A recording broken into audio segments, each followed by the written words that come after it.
I was reading an article the other day about Kevin Bacon, a famous Hollywood actor who lost all of his money to a man that many of us now know as Bernie Madoff.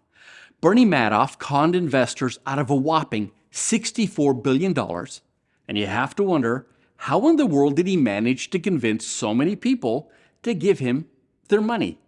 Well, the answer to that question is simpler than you might think. He did so with a promise. He simply promised easy riches. Now, let's face it, if you could become rich by investing a few $1,000s, wouldn't you be tempted to invest your money? And what if it turned out that the more money you invested, the wealthier you became? And all you had to do was give your money to somebody with a reputation for making money. Sounds too good to be true, right? Well, as the author of this week's lesson points out, we have a saying, if it's too good to be true, it surely is. The truth is, when it comes to money, there are no shortcuts, there are no get-rich-quick schemes, and there's no magic formula to the easy life. Next, the author of the lesson draws our attention to the issue of surety, meaning that we have a friend or a loved one who wants to borrow money, but their credit, well, it isn't quite good enough.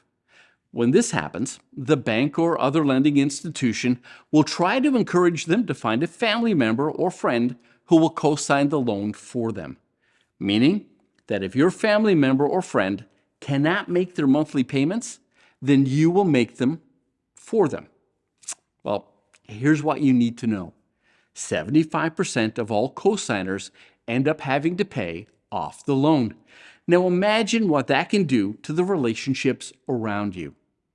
I cannot tell you how often I've seen church members borrow money from one another, or they co-sign a loan for a friend only to have the other person fail to pay the money.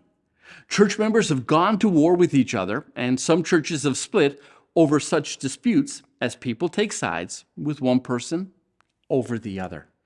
So what do you do when a loved one asks to borrow money or asks you to co-sign a loan? First, don't lend money if you need it back. Personally, I only lend money if I can afford never to see that money again. Secondly, never co-sign a loan for anyone.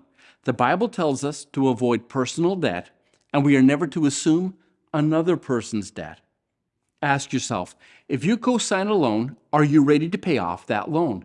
Because this is exactly what happens in most cases. In the end, there are no shortcuts to wealth, and the Bible is clear. Avoid debt, including assuming responsibility for other people's debt.